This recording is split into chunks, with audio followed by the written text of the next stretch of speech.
भारताला सुमारे किती किलोमीटर लांबीची किनारपट्टी लाभलेली आहे? भारताला सुमारे किती किलोमीटर लांबीची किनारपट्टी लाभलेली आहे? खूपच महत्त्वाचा प्रश्न आहे मित्रांनो. हा प्रश्न अनेकदा स्पर्धा परीक्षेमध्ये विचारण्यात आलेला आहे. खाली दिलेले ऑप्शन तुम्ही पाहू शकता. या प्रश्नाचं उत्तर ऑप्शन 1 7500 किलोमीटर. भारताला सुमारे 7500 किलोमीटर लांबीची समुद्र किनारपट्टी लाभलेली आहे. तसेच मित्रांनो लक्षात असू द्या, भारताला मुख्य भूमीस लाभलेला समुद्र किनारा आहे 6100 किलोमीटर एवढे आहे. तर भारताची भूसीमा आहे 15200 किलोमीटर एवढे आहे. भारताचे क्षेत्रफळ हे 32,87,263 चौरस किलोमीटर एवढे आहे आणि भारताची दक्षिण उत्तर लांबी हे 3,214 किलोमीटर, तर पूर्व पश्चिम लांबी हे 2,933 किलोमीटर एवढी आहे. लक्षात असू द्या मित्रांनो, खूपच महत्त्वाचा टॉपिक आहे. अनेकदा या टॉपिकवर स्पर्धा परीक्षेमध्ये क्वेश्चन विचारण्यात आलेला आहे. पुढील प्रश्न आहे, दुसरी गोलमेज परिषद कोणत्या साली भरली? दुसरी गोलमेज परिषद कोणत्या साली भरली? खाली दिलेले ऑप्शन तुम्ही पाहू शकता. या प्रश्नाचे उत्तर ऑप्शन 3 1931 साली. दुसरी गोलमेज परिषद हे 1931 साली भरलेली होती. तसेच मित्रांनो लक्षात असू द्या, पहिली गोलमेज परिषद हे 1930 साली भरली होती, तर दुसरी गोलमेज परिषद हे 1931 साली भरली होती आणि तिसरी गोलमेज परिषद हे 1932 साली भरलेली होती. तसेच या तिन्ही सभांना डॉक्टर बाबासाहेब आंबेडकर हे हजर होते. लक्षात असू द्या मित्रांनो, गोलमेज परिषद या टॉपिकवर अनेकदा स्पर्धा परीक्षेमध्ये क्वेश्चन विचारण्यात आलेला आहे. पुढील प्रश्न आहे, पहिली महिला महाराष्ट्र केसरी 2023 कोण ठरली आहे? पहिली महिला महाराष्ट्र केसरी 2023 कोण ठरली आहे? खालील दिलेले ऑप्शन तुम्ही पाहू शकता मित्रांनो. या प्रश्नाचे उत्तर ऑप्शन 1 प्रतीक्षा बागडी. पहिली महिला महाराष्ट्र केसरी 2023 हे प्रतीक्षा बागडी हे ठरलेली आहे. पुढील प्रश्न आहे, भारतात रेल्वेची सुरुवात कधी झाली? भारतात रेल्वेची सुरुवात कधी झाली? महत्त्वाचा प्रश्न आहे मित्रांनो. हा प्रश्न अनेकदा स्पर्धा परीक्षेमध्ये विचारण्यात आलेला आहे. खालील दिलेले ऑप्शन तुम्ही पाहू शकता. या प्रश्नाचे उत्तर ऑप्शन 3 1853 साली. भारताची पहिली रेल्वे हे 1853 साली सुरू झाली. तसेच मित्रांनो लक्षात असू द्या, 16 एप्रिल 1853 रोजी भारतातील पहिली रेल्वे बोरी बंदर ते ठाणे धावली होती. तसेच त्याचे अंतर होते 34 किलोमीटर. पुढील प्रश्न आहे, करा किंवा मरा म्हणजेच डू ऑर डाय हा मंत्र भारतास कोणी दिला? करा किंवा मरा म्हणजेच डू ऑर डाय हा मंत्र भारतास कोणी दिला? खाली दिलेले ऑप्शन तुम्ही पाहू शकता. या प्रश्नाचे उत्तर ऑप्शन 3 महात्मा गांधी. करा किंवा मरा म्हणजेच डू ऑर डाय हा मंत्र भारतास महात्मा गांधी यांनी दिला होता. तसेच मित्रांनो लक्षात असू द्या, महात्मा गांधी यांनी 1942च्या चले जाव चळवळीत ही घोषणा केली होती आणि भारतीयांच्या मनात तीव्र राष्ट्रवादाची भावना उत्पन्न करणे त्यामागचा हेतू होता. पुढील प्रश्न आहे, मुंबई कामगार संघाची स्थापना खालीलपैकी कोणी केली? मुंबई कामगार संघाची स्थापना खालीलपैकी कोणी केली? खालील दिलेले ऑप्शन तुम्ही पाहू शकता मित्रांनो. या प्रश्नाचे उत्तर ऑप्शन 4 नारायण लोखंडे. मुंबई कामगार संघाची स्थापना हे नारायण लोखंडे यांनी केली. पुढील प्रश्न आहे, सापेक्ष वादाचा सिद्धांत कोणी मांडला? सापेक्ष वादाचा सिद्धांत कोणी मांडला? खालील दिलेले ऑप्शन तुम्ही पाहू शकता मित्रांनो. या प्रश्नाचे उत्तर ऑप्शन 1 आइन्स्टाईन. सापेक्ष वादांचा सिद्धांत हे आइन्स्टाईन या शास्त्रज्ञाने लावलेला आहे. तसेच मित्रांनो लक्षात असू द्या, न्यूटन या शास्त्रज्ञाने गतिविषयक नियमाचा शोध लावलेला आहे आणि हर्ट्झ या शास्त्रज्ञाने फोटो इलेक्ट्रिक परिणामाचा शोध लावलेला आहे आणि गॅलिलिओ या शास्त्रज्ञाने जडत्वाचे संकल्पनाचा शोध लावलेला आहे. पुढील प्रश्न आहे, डेसिबल हे काय मोजण्याचे एकक आहे? डेसिबल हे काय मोजण्याचे एकक आहे? खाली दिलेले ऑप्शन तुम्ही पाहू शकता मित्रांनो. या प्रश्नाचे उत्तर ऑप्शन 3 आवाजाची तीव्रता. डेसिबल हे आवाजाची तीव्रता मोजण्याचे एकक आहे. तसेच मित्रांनो लक्षात असू द्या, अंतर हे मीटर या एककामध्ये मोजले जाते, उष्णता हे कॅलरी या एककामध्ये मोजले जाते आणि विद्युत प्रवाह हे एम्पियर या एककात मोजले जाते. लक्षात असू द्या मित्रांनो, स्पर्धा परीक्षेमध्ये असा सुद्धा प्रश्न विचारण्यात आलेला आहे, विद्युत प्रवाहाचे मोजण्याचे एकक काय आहे? तर त्याचं योग्य उत्तर असणार आहे एम्पियर. पुढील प्रश्न आहे, भारतातील पहिली मोनो रेल्वे कुठे सुरू झाली? भारतातील पहिली मोनो रेल्वे कुठे सुरू झाली? खाली दिलेल्या ऑप्शन तुम्ही पाहू शकता मित्रांनो या प्रश्नाचे उत्तर ऑप्शन 4 मुंबई. भारतातील पहिली मोनोरेल्वे हे मुंबई येथे सुरू झाली. पुढील प्रश्न आहे, पण त्याआधी मित्रांनो जर तुम्हाला अशाच प्रकारचे व्हिडिओ पाहायचा असल्यास चॅनलला सबस्क्राईब करायला विसरू नका. पुढील प्रश्न आहे, टिपू सुलतानाचा मृत्यू कोणत्या युद्धात झाला होता? टिपू सुलतानाचा मृत्यू कोणत्या युद्धात झाला होता? खालील दिलेल्या ऑप्शन तुम्ही पाहू शकता मित्रांनो या प्रश्नाचे उत्तर ऑप्शन 3 श्रीरंगपट्टणम. टिपू सुलतानाचा मृत्यू हे श्रीरंगपट्टणम या युद्धात झाला होता. तसेच मित्रांनो टिपू सुलतान बद्दल काही महत्त्वाची माहिती ते पण बघूया. टिपू सुलतान यांचा जन्म हे 20 नोव्हेंबर 1750 रोजी झाला आणि टिपू सुलतान यांचा मृत्यू हे 4 मे 1799 साली झाला. टिपू सुलतानला टिपू सुलतान, म्हैसूरचा वाघ किंवा टिपू असे म्हणत असे. पुढील प्रश्न आहे, खालीलपैकी हिंदू या कादंबरीचे लेखक कोण आहेत? खालीलपैकी हिंदू या कादंबरीचे लेखक कोण आहेत? खालील दिलेले ऑप्शन तुम्ही पाहू शकता मित्रांनो या प्रश्नाचे उत्तर ऑप्शन 3 भालचंद्र नेमाडे. भालचंद्र नेमाडे हे हिंदू या कादंबरीचे लेखक आहेत. पुढील प्रश्न आहे, मानवी शरीरातील सर्वात मोठी ग्रंथी कोणती? मानवी शरीरातील सर्वात मोठी ग्रंथी कोणती? हा प्रश्न मित्रांनो अनेकदा स्पर्धा परीक्षेमध्ये विचारण्यात आलेला आहे. खालील दिलेल्या ऑप्शन तुम्ही पाहू शकता या प्रश्नाचे उत्तर ऑप्शन 1 यकृत ग्रंथी. मानवी शरीरातील सर्वात मोठी ग्रंथी हे यकृत ग्रंथी आहे. पुढील प्रश्न आहे, भारताचा राष्ट्रीय वृक्ष कोणता आहे? भारताचा राष्ट्रीय वृक्ष कोणता आहे? खूपच महत्त्वाचा प्रश्न आहे मित्रांनो. हा प्रश्न अनेकदा स्पर्धा परीक्षेमध्ये विचारण्यात आलेला आहे. खाली दिलेले ऑप्शन तुम्ही पाहू शकता या प्रश्नाचे उत्तर ऑप्शन 4 वटवृक्ष. भारताचा राष्ट्रीय वृक्ष हे वटवृक्ष आहे. तसेच मित्रांनो लक्षात असू द्या, भारताचा राष्ट्रीय प्राणी हे वाघ आहे आणि भारताचा राष्ट्रीय पक्षी हे मोर आहे. तसेच महाराष्ट्राचे राज्यफळ हे आंबा आहे आणि महाराष्ट्राचा राज्य प्राणी हे शेकरू म्हणजेच खार आहे. महाराष्ट्राचा राज्य पक्षी हे हरियाल आहे. लक्षात असू द्या मित्रांनो, कन्फ्यूज होण्याचा पार्ट आहे. भारताचा राष्ट्रीय प्राणी हे वाघ आहे, तर महाराष्ट्राचा राज्य प्राणी हे शेकरू आहे आणि भारताचा राष्ट्रीय पक्षी हे मोर आहे आणि महाराष्ट्राचा राज्य पक्षी हे हरियाल आहे. कन्फ्यूज होऊ नका मित्रांनो, लक्षात असू द्या. अनेकदा या टॉपिकवर स्पर्धा परीक्षेमध्ये क्वेश्चन विचारण्यात आलेला आहे. पुढील प्रश्न आहे, आशियातील सर्वात मोठे कृषी महाविद्यालय कोणते? आशियातील सर्वात मोठे कृषी महाविद्यालय कोणते? खाली दिलेले ऑप्शन तुम्ही पाहू शकता मित्रांनो या प्रश्नाचे उत्तर ऑप्शन 1 चौधरी चरण सिंग हरियाणा कृषी महाविद्यालय. आशियातील सर्वात मोठे कृषी महाविद्यालय हे चौधरी चरण सिंग हरियाणा कृषी महाविद्यालय हे आहे. तसेच मित्रांनो महाराष्ट्रातील कृषी महाविद्यालय कोणकोणते आहेत हे पण लक्षात असू द्या. एक महात्मा फुले कृषी महाविद्यालय राहुरी येथे अहमदनगर जिल्ह्यामध्ये आहे आणि याची स्थापना 1968 साली झालेली आहे. 2 पंजाबराव देशमुख कृषी महाविद्यालय अकोला जिल्ह्यामध्ये आहे आणि याची स्थापना 1969 साली झालेली आहे. लक्षात असू द्या मित्रांनो, अनेकदा स्पर्धा परीक्षेमध्ये असा सुद्धा प्रश्न विचारण्यात आलेला आहे, पंजाबराव देशमुख कृषी महाविद्यालय कोणत्या जिल्ह्यात आहे? तर त्याचा योग्य उत्तर असणार आहे अकोला. पुढील प्रश्न आहे, ऊर्जा मोजण्याचे एसआय एकक कोणते? ऊर्जा मोजण्याचे एसआय एकक कोणते? खालील दिलेले ऑप्शन तुम्ही पाहू शकता मित्रांनो या प्रश्नाचे उत्तर ऑप्शन 2 जूल. ऊर्जा मोजण्याचे एसआय एकक हे जूल हे आहे.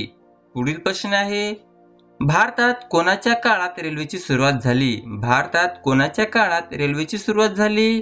खूपच महत्त्वाचा प्रश्न आहे मित्रांनो. हा प्रश्न अनेकदा स्पर्धा परीक्षेमध्ये विचारण्यात आलेला आहे. खाली दिलेल्या ऑप्शन तुम्ही पाहू शकता या प्रश्नाचे उत्तर ऑप्शन 1 लॉर्ड डलहौसी. भारतात लॉर्ड डलहौसी यांच्या काळात रेल्वेची सुरुवात झाली. तसेच मित्रांनो लक्षात असू द्या, लॉर्ड डलहौसी यांची कारकिर्दी होती 1848 ते 1856 दरम्यान. तसेच लॉर्ड डलहौसी यांनी घेतलेले महत्त्वाचे निर्णय व केलेले कायदे लक्षात असू द्या. 1 त्याने संस्थाने खालसा धोरण अवलंबले. 2 रेल्वे बरोबरच पोस्ट व तारायंत्राची सुरुवात केली. 3 1856 चा विधवा पुनर्विवाह कायदा संमत केला. 4 वूडचा शिक्षण विषयक खलिता 1854 साली यांच्या कारकिर्दीत सादर झाला. महत्त्वाचा टॉपिक आहे मित्रांनो. अनेकदा या टॉपिकवर स्पर्धा परीक्षेमध्ये क्वेश्चन विचारण्यात आलेला आहे. प्रश्न असं विचारण्यात आलेला आहे, विधवा पुनर्विवाह कायदा संमत कोणी केला? तर त्याचा योग्य उत्तर असणार आहे लॉर्ड डलहौसी. पुढील प्रश्न आहे, मिसाईल मॅन म्हणून कोणाला ओळखतात? मिसाईल मॅन म्हणून कोणाला ओळखतात? खालील दिलेले ऑप्शन तुम्ही पाहू शकता मित्रांनो. या प्रश्नाचे उत्तर option 1 doctor APJ Abdul Kalam. Missile man म्हणून डॉक्टर एपीजे अब्दुल कलाम यांना ओळखले जाते. पुढील प्रश्न आहे, भारतातील क्षेत्रफळाच्या दृष्टिकोनातून सर्वात मोठे राज्य कोणते आहे? भारतातील क्षेत्रफळाच्या दृष्टिकोनातून सर्वात मोठे राज्य कोणते आहे? खालील दिलेले ऑप्शन तुम्ही पाहू शकता मित्रांनो. या प्रश्नाचे उत्तर ऑप्शन 3 राजस्थान. भारतातील क्षेत्रफळाच्या दृष्टिकोनातून सर्वात मोठे राज्य हे राजस्थान आहे. तसेच मित्रांनो लक्षात असू द्या, जागतिक क्षेत्रफळाच्या 2.42% क्षेत्र हे भारताने व्यापलेले आहे. तसेच मित्रांनो भारतातील क्षेत्रफळानुसार राज्याचा क्रम लक्षात असू द्या. 1 राजस्थान आहे, 2 मध्य प्रदेश आणि 3 महाराष्ट्र. लक्षात असू द्या मित्रांनो, अनेकदा या टॉपिकवर सुद्धा स्पर्धा परीक्षेमध्ये क्वेश्चन विचारण्यात आलेला आहे. क्वेश्चन असा विचारण्यात आलेला आहे, क्षेत्रफळानुसार महाराष्ट्राचा भारतात कितवा क्रमांक लागतो? तर त्याचं योग्य उत्तर असणार आहे 3रा. पुढील प्रश्न आहे, 1857 चे भारतीय स्वातंत्र्य समर हा ग्रंथ कोणी लिहिला? 1857 चे भारतीय स्वातंत्र्य समर हा ग्रंथ कोणी लिहिला? खालील दिलेले ऑप्शन तुम्ही पाहू शकता मित्रांनो. या प्रश्नाचे उत्तर ऑप्शन 4 स्वातंत्र्यवीर विदा सावरकर. 1857 चे भारतीय स्वातंत्र्य समर हा ग्रंथ स्वातंत्र्यवीर विनायक दामोदर सावरकर यांनी लिहिलेला आहे. तसेच मित्रांनो स्वातंत्र्यवीर विनायक दामोदर सावरकर यांचे इतर पुस्तके कोणकोणते आहेत हे पण लक्षात असू द्या. हिंदुत्व व हिंदू कोण, माझी जन्मठेप, शत्रूच्या शिबिरात अर्थांग, कमला, सप्तर्षी, गोमातक हे काव्यसंग्रह सावरकरांचे आहेत. पुढील प्रश्न आहे, सर्वात जास्त काळ आकाशात राहणारी महिला कोण? सर्वात जास्त काळ आकाशात राहणारी महिला कोण? खालील दिलेल्या ऑप्शन तुम्ही पाहू शकता मित्रांनो. या प्रश्नाचे उत्तर ऑप्शन 2 सुनीता विल्यम. सर्वात जास्त काळ आकाशात राहणारी महिला हे सुनीता विल्यम आहे. पुढील प्रश्न आहे, पण त्याआधी मित्रांनो जर तुम्हाला अशाच प्रकारची व्हिडिओ पाहत असल्यास चॅनलला सबस्क्राईब करायला विसरू नका. पुढील प्रश्न आहे, खालीलपैकी भारताचा प्रथम व्हाईसरॉय कोण होता? खालीलपैकी भारताचा प्रथम व्हाईसरॉय कोण होता? खालील दिलेले ऑप्शन तुम्ही पाहू शकता मित्रांनो. या प्रश्नाचे उत्तर option 1 Lord Canning. Lord Canning हे भारताचा प्रथम व्हाईसरॉय होता. तसेच मित्रांनो लॉर्ड कॅनिंग बद्दल काही महत्त्वाची माहिती ते पण बघूया. लॉर्ड कॅनिंग यांचा कार्यकाल होता 1856 ते 1858. तसेच 1856 ते 1858 या काळात लॉर्ड कॅनिंग हे गव्हर्नर जनरल होते आणि 1858 ते 1862 या काळात लॉर्ड कॅनिंग हे व्हाईसरॉय होते. याचं कारण मित्रांनो 1857च्या जाहीरनाम्यानुसार भारताचा गव्हर्नर जनरल हा भारताचा व्हाईसरॉय बनला. मित्रांनो जर तुम्हाला परीक्षेमध्ये असा प्रश्न विचारण्यात आला, भारताचा प्रथम व्हाईसरॉय कोण होता? तर त्याचं योग्य उत्तर असणार आहे लॉर्ड कॅनिंग. आणि भारताचा शेवटचा गव्हर्नर जनरल कोण होता असा प्रश्न विचारण्यात आला तर त्याचं योग्य उत्तर असणार आहे लॉर्ड कॅनिंग. पुढील प्रश्न आहे, सूर्यप्रकाशात एकूण किती रंग समाविष्ट असतात? सूर्यप्रकाशात एकूण किती रंग समाविष्ट असतात? खालील दिलेले ऑप्शन तुम्ही पाहू शकता मित्रांनो. या प्रश्नाचे उत्तर ऑप्शन 3 7. सूर्यप्रकाशात एकूण 7 रंग समाविष्ट असतात. पुढील प्रश्न आहे, समुद्रातील त्सुनामी लाटा कशामुळे निर्माण होतात? समुद्रातील त्सुनामी लाटा कशामुळे निर्माण होतात? खालील दिलेले ऑप्शन तुम्ही पाहू शकता मित्रांनो. या प्रश्नाचे उत्तर ऑप्शन 4 पाण्याखालील भूकंपामुळे. समुद्रातील त्सुनामी लाटा हे पाण्याखालील भूकंपामुळे निर्माण होतात. पुढील प्रश्न आहे, केसाने गळा कापणे या वाक्यप्रकाराचा अर्थ काय होईल? केसाने गळा कापणे या वाक्यप्रकाराचा अर्थ काय होईल? खालील दिलेले ऑप्शन तुम्ही पाहू शकता. या प्रश्नाचे उत्तर ऑप्शन 4 विश्वासघात करणे. केसाने गळा कापणे या वाक्यप्रकाराचा अर्थ हे विश्वासघात करणे असा होतो. पुढील प्रश्न आहे, 75 वर्षे पूर्ण झाल्याबद्दल साजरा करण्याचे उत्सव म्हणजे? 75 वर्षे पूर्ण झाल्याबद्दल साजरा करण्याचा उत्सव म्हणजे? खालील दिलेले ऑप्शन तुम्ही पाहू शकता मित्रांनो. या प्रश्नाचे उत्तर ऑप्शन 3 अमृत महोत्सव. 75 वर्षे पूर्ण झाल्याबद्दल साजरा करणारा उत्सव हे अमृत महोत्सव असतो. तसेच मित्रांनो हीरक महोत्सव, रौप्य महोत्सव आणि सुवर्ण महोत्सव म्हणजे कितवे वर्षे हे तुम्हाला कमेंटमध्ये सांगायचे आहे. मित्रांनो नक्कीच कमेंटमध्ये उत्तर सांगण्याचा प्रयत्न करा, कारण हमखास या टॉपिकवर एखादा क्वेश्चन विचारला जातो. पुढील प्रश्न आहे, वि स खांडेकर यांना कोणत्या कादंबरीसाठी ज्ञानपीठ पुरस्कार मिळाला होता? वि स खांडेकर यांना कोणत्या कादंबरीसाठी ज्ञानपीठ पुरस्कार मिळाला होता? खालील दिलेले ऑप्शन तुम्ही पाहू शकता मित्रांनो. या प्रश्नाचे उत्तर ऑप्शन 2 ययाती. वि. स. खांडेकर यांना ययाती या कादंबरीसाठी ज्ञानपीठ पुरस्कार मिळाला होता? पुढील प्रश्न आहे, पहिला दादासाहेब फाळके पुरस्कार कोणाला मिळाला? पहिला दादासाहेब फाळके पुरस्कार कोणाला मिळाला? खालील दिलेल्या ऑप्शन तुम्ही पाहू शकता मित्रांनो. या प्रश्नाचे उत्तर ऑप्शन 3 देविका राणी. पहिला दादासाहेब फाळके पुरस्कार हे देविका राणी यांना मिळालेला आहे. पुढील प्रश्न आहे, ज्ञानपीठ पुरस्काराची सुरुवात कधी करण्यात आली? ज्ञानपीठ पुरस्काराची सुरुवात कधी करण्यात आली? खूपच महत्त्वाचा प्रश्न आहे मित्रांनो. हा प्रश्न अनेकदा स्पर्धा परीक्षेमध्ये विचारण्यात आलेला आहे. खालील दिलेल्या ऑप्शन तुम्ही पाहू शकता. या प्रश्नाचे उत्तर ऑप्शन 2 1965 साली. ज्ञानपीठ पुरस्काराची सुरुवात हे 1965 साली करण्यात आली.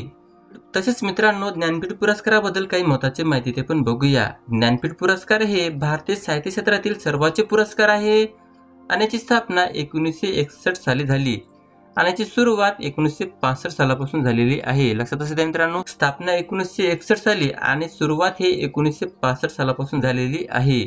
तसेच ज्ञानपीठ पुरस्कारासाठी पात्र उमेदवार हे राज्यघटनेतील 8व्या अनुसूचीमधील 22 भाषा व इंग्रजी भाषेतील लिखाण करणारा भारतीय व्यक्ती असावा. ज्ञानपीठ पुरस्काराचे स्वरूप आहे 11 लाख रुपये रोख रक्कम आणि सरस्वती प्रतिमा आणि सन्मान चित्र. लक्षात असू द्या मित्रांनो. पुढील प्रश्न आहे, ई सायकलला प्रोत्साहन देणारे पहिले राज्य किंवा केंद्रशासित प्रदेश कोणते बनले आहे? ई सायकलला प्रोत्साहन देणारे पहिले राज्य किंवा केंद्रशासित प्रदेश कोणते बनले आहे? खाली दिलेल्या ऑप्शन तुम्ही पाहू शकता मित्रांनो. या प्रश्नाचे उत्तर ऑप्शन 1 दिल्ली. ई सायकलला प्रोत्साहन देणारे पहिले राज्य किंवा केंद्रशासित प्रदेश हे दिल्ली बनलेले आहे. पुढील प्रश्न आहे, सायबर क्राईम मध्ये भारत जगात कितव्या क्रमांकावर आहे? सायबर क्राईम मध्ये भारत जगात कितव्या क्रमांकावर आहे? खाली दिलेल्या ऑप्शन तुम्ही पाहू शकता मित्रांनो. या प्रश्नाचे उत्तर ऑप्शन 1 पहिल्या. सायबर क्राईम मध्ये भारत हे जगामध्ये पहिल्या क्रमांकावर आहे. तर मित्रांनो, भारतात महाराष्ट्राची स्थिती अत्यंत चिंताजनक आहे. तसेच मित्रांनो, लक्षात असू द्या, सायबर क्राईम मध्ये जगात दुसऱ्या क्रमांकावर अमेरिका आणि तिसऱ्या क्रमांकावर ऑस्ट्रेलिया आणि चौथ्या क्रमांकावर न्यूझीलंड हे देश आहेत. पुढील प्रश्न आहे, आशिया खंडातील सर्वात मोठी कांद्याची बाजारपेठ कुठे आहे? आशिया खंडातील सर्वात मोठी कांद्याची बाजारपेठ कुठे आहे? हा प्रश्न मित्रांनो अनेकदा स्पर्धा परीक्षेमध्ये विचारण्यात आलेला आहे. खाली दिलेले ऑप्शन तुम्ही पाहू शकता. या प्रश्नाचे उत्तर ऑप्शन 1 लासलगाव नाशिक येथे. आशिया खंडातील सर्वात मोठी कांद्याची बाजारपेठ हे लासलगाव नाशिक या जिल्ह्यामध्ये आहे. पुढील प्रश्न आहे, महिला जागतिक बॉक्सिंग चॅम्पियनशिप 2023 कोणत्या ठिकाणी पार पडली? महिला जागतिक बॉक्सिंग चॅम्पियनशिप 2023 कोणत्या ठिकाणी पार पडली? खालील दिलेले ऑप्शन तुम्ही पाहू शकता मित्रांनो. या प्रश्नाचे उत्तर ऑप्शन 1 नवी दिल्ली. महिला जागतिक बॉक्सिंग चॅम्पियनशिप 2023 हे नवी दिल्ली या ठिकाणी पार पडली. तसेच मित्रांनो, लक्षात असू द्या, भारत तिसऱ्यांदा या स्पर्धेचे आयोजन करणारा देश बनला आहे. याआधी 2006, 2018 आणि 2023 मध्ये आयोजन केले होते. तसेच या स्पर्धेचे अधिकृत शुभंकर होते वीरा. आणि मित्रांनो, महिला जागतिक बॉक्सिंग चॅम्पियनशिप मध्ये भारत हे अव्वल स्थानी आहे. दुसऱ्या क्रमांकावर चीन हे देश आहे आणि तिसऱ्या क्रमांकावर रशिया हे देश आहे. तसेच मित्रांनो, महिला जागतिक बॉक्सिंग चॅम्पियनशिपचे ब्रँड अँबॅसेडर होते मेरी कॉम आणि या चॅम्पियनशिपचे प्रायोजक कंपनी होती महिंद्रा ऑटोमोटिव्ह. लक्षात असू द्या मित्रांनो. पुढील प्रश्न आहे, 2026 या वर्षाचा फिफा वर्ल्ड कप स्पर्धा खालीलपैकी कुठे होणार नाही? 2026 या वर्षाचा फिफा वर्ल्ड कप स्पर्धा खालीलपैकी कुठे होणार नाही? खालील दिलेल्या ऑप्शन तुम्ही पाहू शकता मित्रांनो. या प्रश्नाचे उत्तर ऑप्शन 2 कतार. पुढील प्रश्न आहे, पोलीस खाते हा विषय कोणत्या सूचीमध्ये येतो? पोलीस खाते हा विषय कोणत्या सूचीमध्ये येतो? खालील दिलेल्या ऑप्शन तुम्ही पाहू शकता मित्रांनो. या प्रश्नाचे उत्तर ऑप्शन 3 राज्यसूची. पोलीस खाते हा विषय राज्यसूचीमध्ये येतो. पुढील प्रश्न आहे, पण त्याआधी मित्रांनो, जर तुम्हाला अशाच प्रकारचे व्हिडिओ पाहत असल्यास चॅनलला सबस्क्राईब करायला विसरू नका. पुढील प्रश्न आहे, ऑस्कर 2023 च्या सर्वोत्कृष्ट अभिनेताचा अवॉर्ड कोणी पटकावला? ऑस्कर 2023 चा सर्वोत्कृष्ट अभिनेताचा अवॉर्ड कोणी पटकावला? खालील दिलेले ऑप्शन तुम्ही पाहू शकता मित्रांनो. या प्रश्नाचे उत्तर ऑप्शन 2 ब्रॅडन फ्रेझर. ऑस्कर 2023 चा सर्वोत्कृष्ट अभिनेताचा अवॉर्ड हे ब्रेडन फ्रेझर यांनी पटकावलेला आहे. पुढील प्रश्न आहे, BCC sport women of the year पुरस्कार कोणाला मिळाला? BCC sport women of the year पुरस्कार कोणाला मिळाला? खाली दिलेले ऑप्शन तुम्ही पाहू शकता मित्रांनो. या प्रश्नाचं उत्तर option 2 Mirabai Chanu. BCC sport women of the year हा पुरस्कार मीराबाई चानू यांना मिळालेला आहे. पुढील प्रश्न आहे, महाराष्ट्र सरकारने मुलीच्या सक्षमीकरणासाठी कोणती नवीन योजना जाहीर केली आहे? महाराष्ट्र सरकारने मुलीच्या सक्षमीकरणासाठी कोणती नवीन योजना जाहीर केली आहे? खाली दिलेल्या ऑप्शन तुम्ही पाहू शकता मित्रांनो. या प्रश्नाचं उत्तर ऑप्शन 1 लेक लाडकी योजना.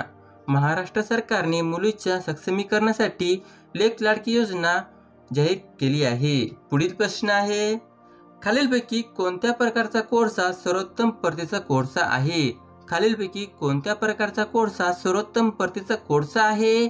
हा प्रश्न मित्रांनो अनेकदा स्पर्धा परीक्षेमध्ये विचारण्यात आलेला आहे. खालील दिलेल्या ऑप्शन तुम्ही पाहू शकता. या प्रश्नाचे उत्तर ऑप्शन 2 अँथ्रासाइट.